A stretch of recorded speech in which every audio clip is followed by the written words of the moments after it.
Dear viewers, welcome to yet another edition of the Investigator TV, Yakabi. My name is Stanley Ndaula, as usual, the investigator. I'm with my colleagues David Waluluka and Daniels N. Tatia. The man from Busoga.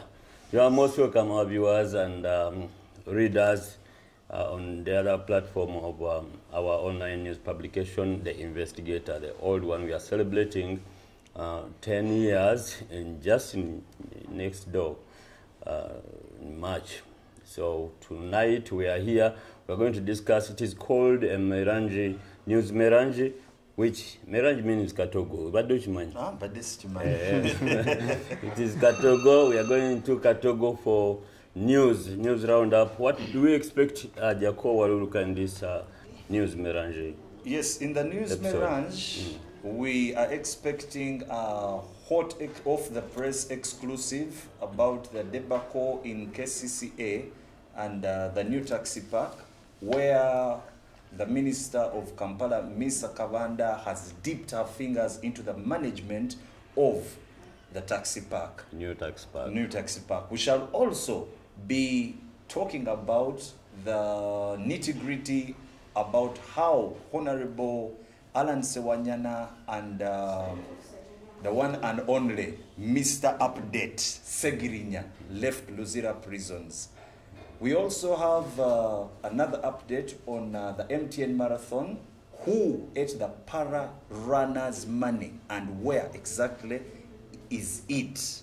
We shall also be giving you another update on our continued People Press exclusive on Letshego and another one on ABSA about how money is being lost by innocent Ugandans to some of these companies. Then, lastly, we shall also be talking about the botched Jose Chameleon show. Please enjoy. Why are you actually a Chameleon? So take us through. I think we are going to start with just last night. Last night, people called us from all the way from Gulu. Others, I don't know how they communicated, and they were like, "Okay, Stanley, here we have a problem. We participated in the M10 Marathon. It is your field, actually.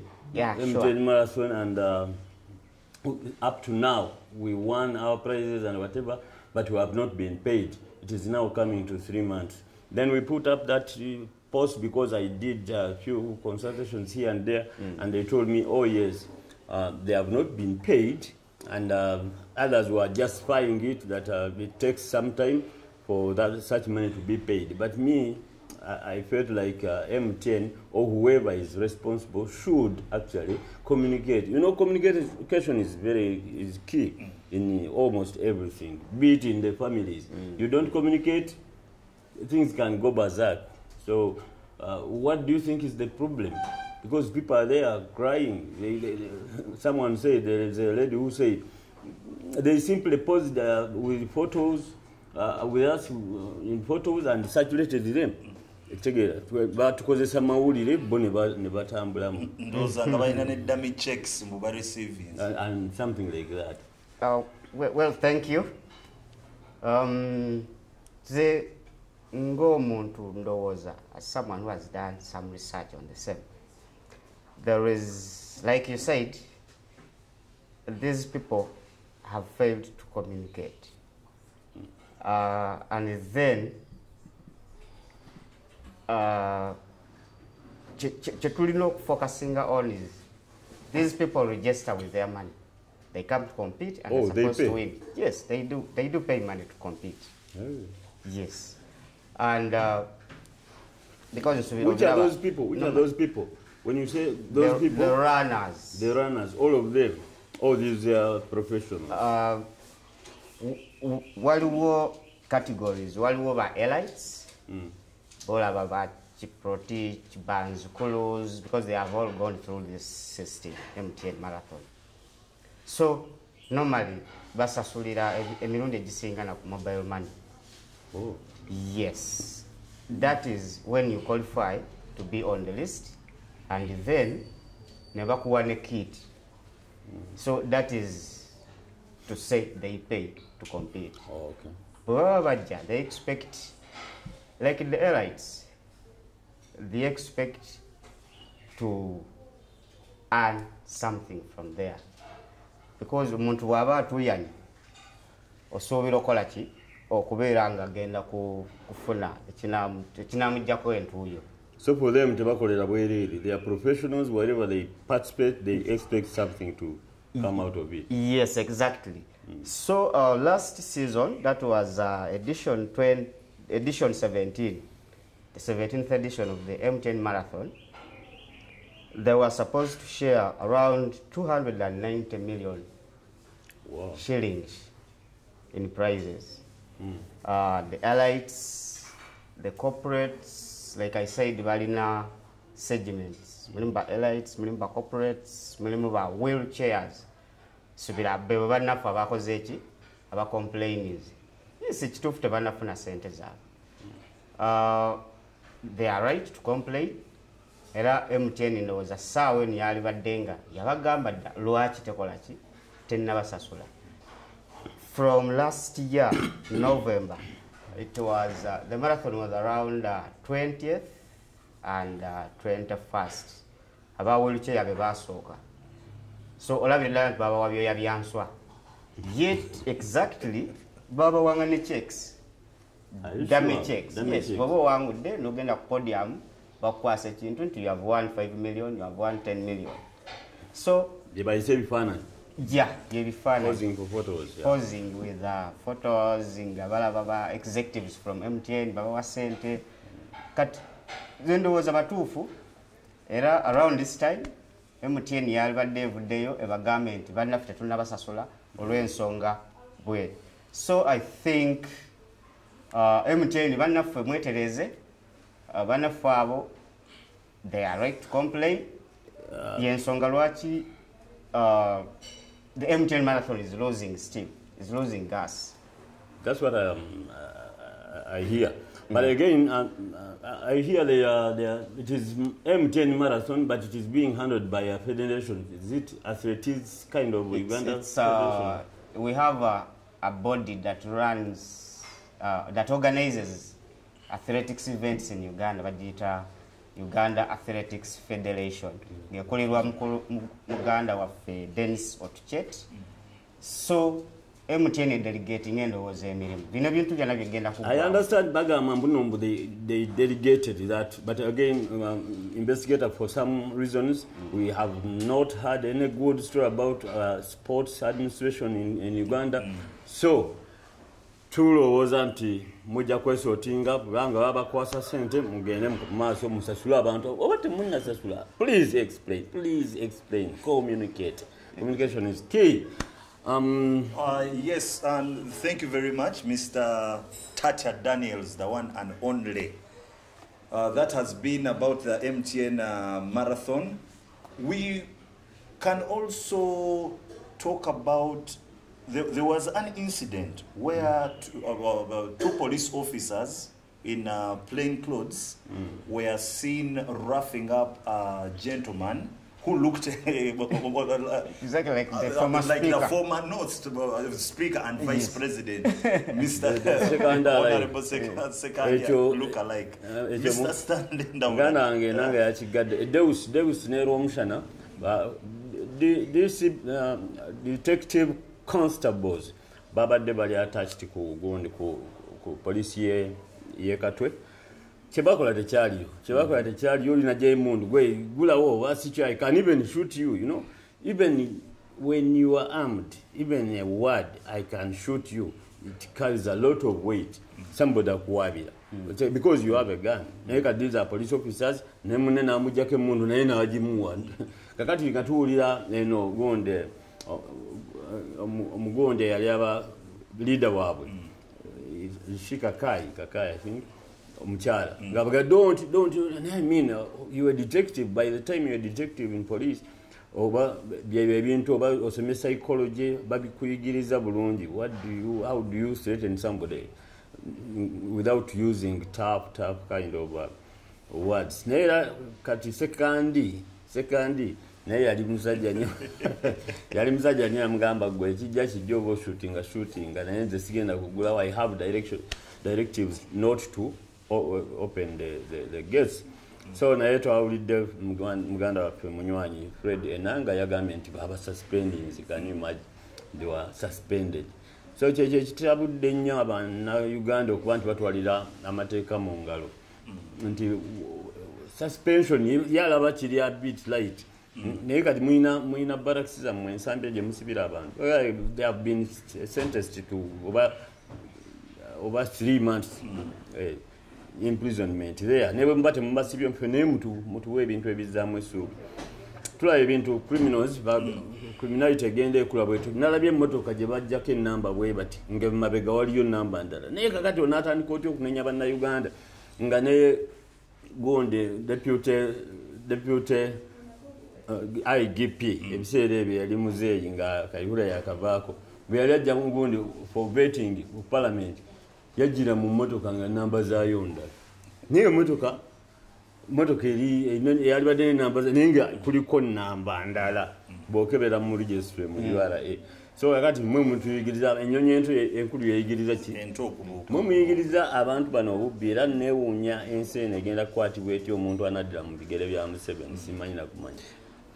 So ebyo byali ku police ndowooza simanyi oba muyina kyenjawulo kyemwagala naye nga Deus neera omushana babasibye baba suspending. Sorry, police yalina unity disciplining its officers. It used to be in Naguru. Enanga kyeyagambye nti police through PSU Police Professional Standards Unit eyo kakati yeringa disciplinary gundi ya kalinga bolaba kooti y'amagye Makindi kati nabo balina disciplinary gundi eyo wing mwe bayita okukwata ku basajja. Ndugu yogeddeko ku training gye bafuna tukitwale nti these people go through that training or they just come out of school. Twagala kumanya yes ennaku zino it is abaluganda abakona ab'emikwano ekitegeera naye ate temukitulaga nnyo temukitulaga nnyo. We expect you nti mutusindikira omuntu mu community muba mu tesitesi naye kati ekyokuba nti oli ebyalugagaba oba ekawu oba yaani okusinziira kwani akulira department eyo waliyo kyegenderezaako internal affairs mujjuddemu abasajja oba n'ekirala abapolice do they go through okujjako bano abaluddemu do they go through topics like human rights and how to handle the local civilian? Detectives bali badde nga bakiyitamu naye simanyi nja kubuuza muganda wange enanga naye sirowooza nti oba training ezo zikyaliyo bulungi olw'ensonga nti ojja kusanga omuntu it is now technical know-how ne bagamba nti nyambonzi gyekagadde njagala kudda Makindi indeed enkeera naddayo depending on the powers. It is that simple. It is as simple as that. Oftentimes towulira abapoliisi nga bagamba to use reasonable force. Reasonable force kyenkana kitya? Reasonable force can even include shooting. Okay. Naye not shooting to kill. Yes. So Sekandi survived on that day. Okay. Gagate tugende ku kirala. Yes, kansubirawo tutegeere kase bulungi mwali badde nga muntu funirayo ekibonerezo eki bannayuganda kyebaali badde basanyukiramu. Amin. Kakati Mr. Update waffe ne Mwami Alan Sewanyana the Honorables. They were granted bail a few days ago. However, Ugandans are still pondering on how they left prison, where they are, and what they up to. Remember, waliwo Alan Bumbi actually, but Alan Sewanyana looks to be physically not able, actually sick. What is your comment on that? On his sickness? No, not on the sickness, on the whole, how the events unfolded. First of all, to me, their arrest, to start with, it was not a surprise to me. Alan Sewanyana lumu yali oba Attorney General mu lukiiko yali conference y'abantu bategeevu. I think they were even lawyers. Oba yali yageze mu KCCA.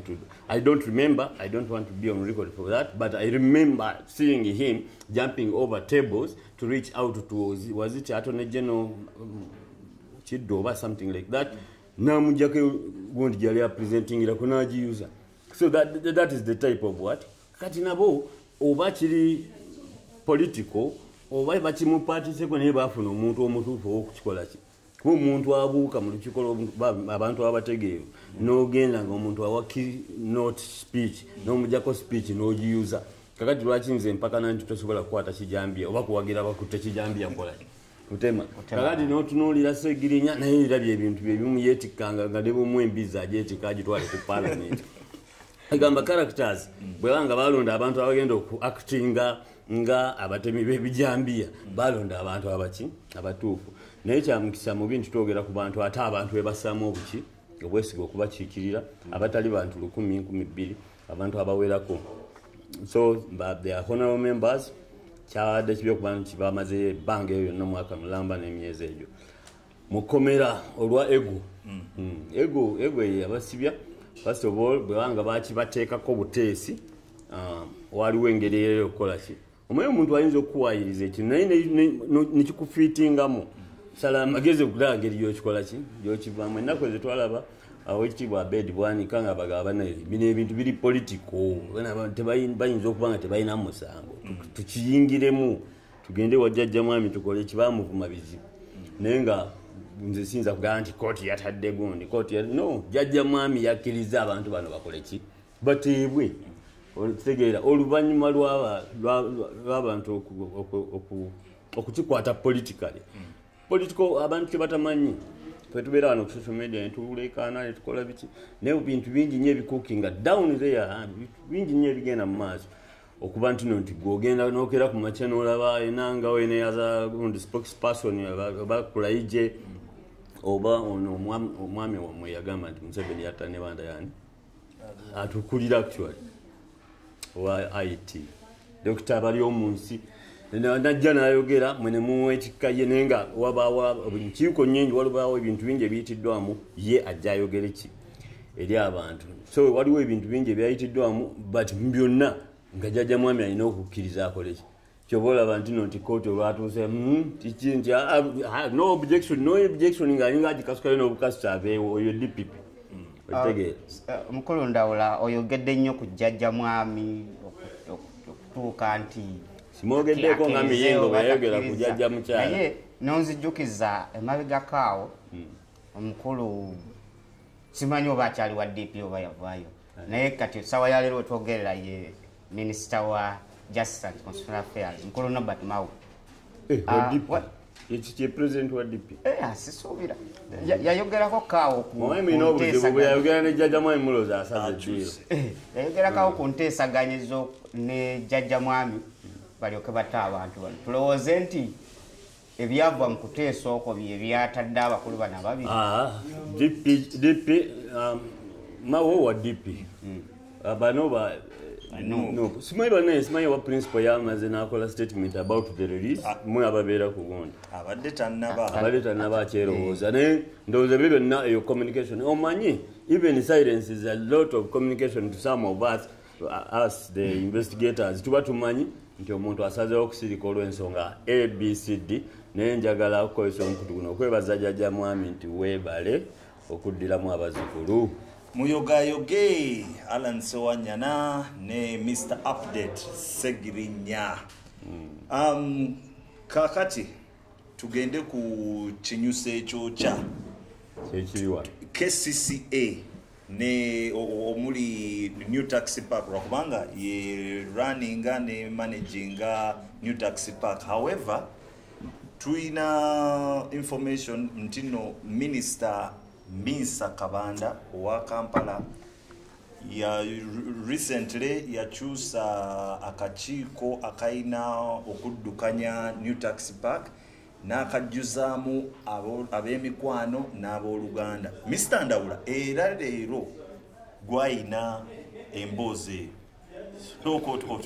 tunyonyoleko engeri gye kiri. New tax park ebaddewo first of all nze nange sibigenda munnyo simanyi lunaku nasemba okulinnya taxi okugenda mu park nga nkyasula entebe 28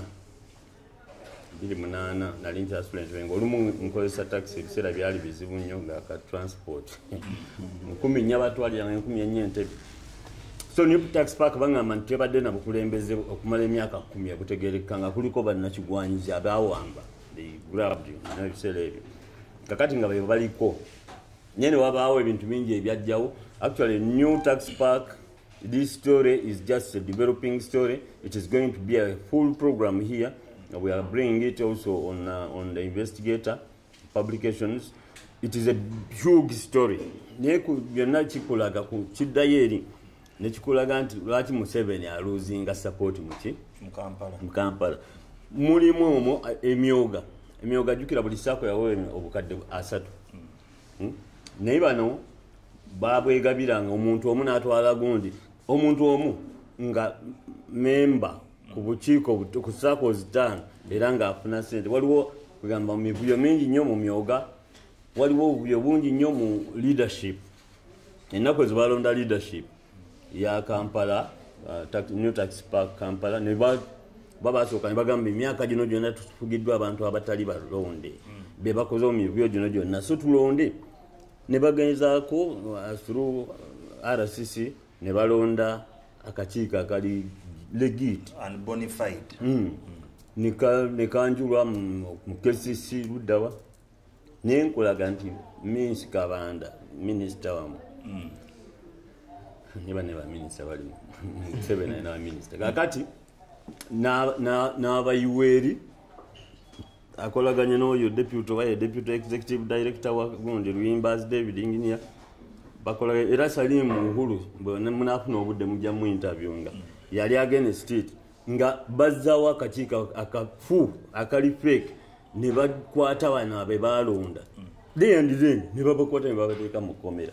So emivuyo egyo gyonna bw'ogitunulira naye bwe tugenda mu maaso nga investigators kyasinze okunkola obubi kwe kuba nti minisita ebyo byonna yabikola olw'okuba bano abali legitimate baali tebawadde muganda w'ekifo ku executive ate nga constitution ye baakola ebafuga egamba omuntu okubeera ku executive olina okubeera nga oli memba mukulembeze ku stage kati oli ku stage ya Bakuli mu new park kati gwe chairman n'olyoka olondebwa ku kakiiko kali akafuga paaka yonna. Naye sebo kati ye vice chairperson aliko bamuyita Hussein Sekatawa oba mwe mumanyi. Then waliwo mutabani we gwazaalira tukigamba emivuyo egiri omwo sente z'emyoga bajegabanyiza executive abalonde babagobi abantu balondebwa abantu 200 kati obululu Museveni bonna tayinaako oba ntegereka naye kati so kati newesanga nti ojagamba nupe ina abantu yes ina abantu nange nebembanga nyigiriziddwe okutuuka ku ekyo sinza gana genda nga ndekana nupe olw'ensonga nti yekoze eki ne bwe batayina kyenyambye naye erabye obuzibu bw'enkola olabira nti at least y'olutana mbeereddewo abaana bali mu makomera beewaayo baleekaanire akayimba ojjukira akayimba ke nabayimbira ku lwabo ababonaabona bo baasalawo waakiri basibwe mu makomera ku lwabo ababonaabona Besigye abadde atuula mu ttaka wano bamukubatiya gaasi amaaso gafa ku lwabo abakola ki abona kyobola nti opposition erina obuwagizi wadde si bwa kinyusi ng'omuntu ba opposition ebibiina bino bwe wali badde wa UPC wali badde wa UPC at heart okitegeera naye kati tuli ba NUP tuli ba NRM tuli ba Gondi because of what we gain. Kakati mu NUP abantu bagainingayo kuba nti bafunawo eddoboozi eriboogera ne linyeenyamu ku jjajja mwami amumanyi ye n'agaana ekyo kye baagala abazzukulu n'abawa. So Gondi ekya akatala ako it is going to be a full program because we are going to tackle issues that matter. Ate nga zikwatira ddala ku bantu abo minisita lekeraawo tuyinza kuddira olw'okuba ab'eŋŋanda zo babamya ekifo ku kakiiko akatuufu ate nga naawe constitution ekirala tebakkiriza n'okyusa buli kimu. Yes, Minister Miss Kabanda wetereze tulyoke tudde mu maaso Tubadde nga ebiseera ebyo, there are so many issues that are relating between clients and financial institutions. Oina update chi ku Letshego ate mpulira waliyo ne bank endala naye eri mu kattu. Stanbic teri bulungi, Absa teri bulungi, bane simanyi tugenda kukola banks teziri bulungi naye nga campaign eyo twagitandika ebbanga ddene emabega naye nga tujja tugikwatako mpola mpola ku publications gonde online investigator online publication yaffe tubadde tukyogerangako bulijjo the banks with bad deals over bad deals that banks do tubadde tujja tuyogerako ndowooza ensonga lwaki abantu batuleetera nnyo cases zaabwe luli twalina Equity Bank then tulina Letshego nayo bank tulina bamoney lenders be bayita Letshego tulina Absa kakati ku Absa ekikyasembyeyo baddira omukazi ne bamuwola mukyalo we bamuyita Jink bamuwola $1.5 eza dola okitegeera alina factory enene that factory is above is worth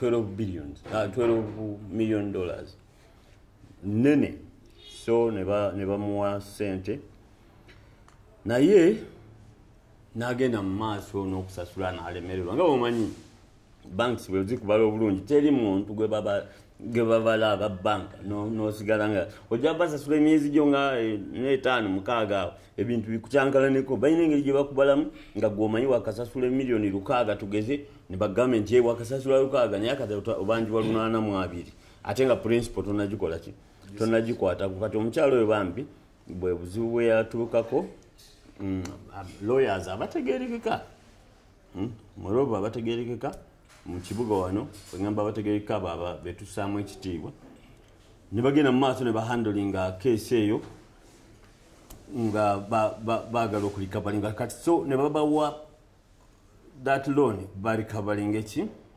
mugita receivership kati receivership ne balikabalinga mukyala nasobola okusasula kati nga bamubanja $2.4 million ne batwala factory bo bagikozese bajje muki sente zaabwe so kati bali mu bank bagenda omukyala mu banka ne bamanya mu kooti omukyala ne bamusinga ekintu kyabwe be bakirina be bakiraninga ate naye ne bamuwaabira ba directors kati ba directors nga babawaabira nga balaba nti eri gye basinze balina ekintu kye bagenda okukola ekikyamu ennyo by the way because nga mu story eyo tugiyina bakwata factory ne bagitunda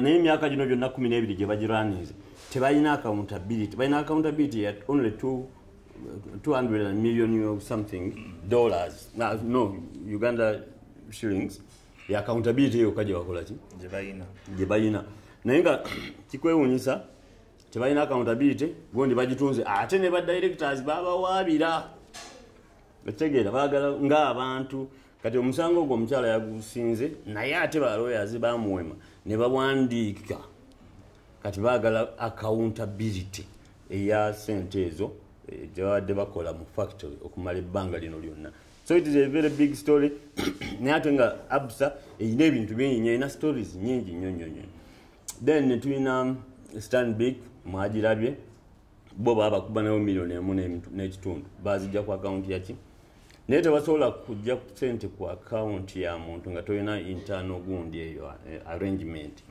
so nayo story eyo tugina actually kyomukusoma mu bintu no nti Stanbic are also my people nterekayo sente mikwano gyange naye nabo bali mu kizibu bwekityo sekyo kimu kyokka Stanbic eyina ebizibu ebiwerako tujja kubanga tubaleetera stories eziwerako from Stanbic ate kyamukisa mu bintu zibuddeyo mu evening hours za Madamu Juuko ali mu kuclosinga gondi ye contract ye genda kugwako ndozo omwezi guno okujja simanyi oba anaasigala naye bw'anaasigala ajja kubanga alina ebintu bingi nnyo ebyokutereeza ebyo ebigenda mu maaso so byebyo ebiri mu banks Letshego kanyongere katono obudde bubadde butugwako kweno topic naye Letshego Minister nasobodde okwogerako ne minister ndowooza enkya leero public holiday enkya bagenda minister agenda kitulamu kuba abadde ku leave kuba gwe bawandiikira omwami kwizera gwe yawandiikira nyendoza bagenda kitulamu nafunye ekigambo from the minister himself nagamba ngenda kiyingiramu naye nga naleka ngambye status quo ebeerewo so tusuubira nti normally kizibu nnyo investigate okwata ku lutalo n'etaluwangula katusuubire na kino fedde tugamba nti batuwangula leshego oba kiki naye kyetwagala nti nno nti omuntu ebintu bye bitundibwe mu makuba amatuufu tetwagala leshego efiirwe naye ate nekwizera ekizimbe eki mukitune mukitunze mu makubo matuufu si kiguza mukazi atasobola nakugula gundi nakwambala ngatto ya mitwalo 2 n'omugambo yakuwadde $800,000 ezaki ezekintu ekya billions $2 I mean mubeere fair really. That is the banks and their bad deals. Yes, webale nnyo ku update ya banks ne financial institutions ezo. Ndoza tukwateko katono nnyo ku Jose Chameleon. Lwaki katono? Otuse ku field yo. Oyagala tukwateko katono. Katono bwe katyo katono. So kyali kya mtawana nnyo. Jose Chameleon yakola ki? Yaluzinga show ye mmwe abamawulire abasinga bemwagamba nti enkuba yajja nekola ki nejjako eyo field yetonyigiza lugambo. Yes, ekituufu kiri nti enkuba yajja mu ngeri ng'enkuba bwetera okujja newankubadde abantu abamu baga nti no bagisayansinga. Anyway, it is what it is. However, after that incident wabaddeyo bantu bangi nnyo abajja abagamba nti bafiirwa era bali mu losses. Abamu ku bo mwalimu nanyini wa Phenon Events and Studios, Mr. Steve Jean, who it had been thought had lost over $1 billion in damaged equipment. However, our investigations can exclusively reveal that Steve Jean did not lose that much money, and neither was all that kind of equipment damaged. What I have on record is that the most expensive bits of equipment, like the lead screens, the consoles, and a few other effects that are always behind the stage, Zona, by the time they did the testing on Monday this week, were in pristine condition and can still be used without any kind of need to alter. Steve Jean never engineers. Ate yo mbe bazikebedde ate bambe bagamba baluzinze. Bali abantu abamu bali bagamba mtino baluzinga ebintu byabwe biri funny. Naye kati nze ekizibu kyenina ne entertainment gundi mulinga opposition politics mwagalira ddala kubuulira abantu mazima mubotwala mubazanyira ku bwongo okitegeera but first of all at the level of Steve Jeans whatever mujita Phenon it must be ensured really.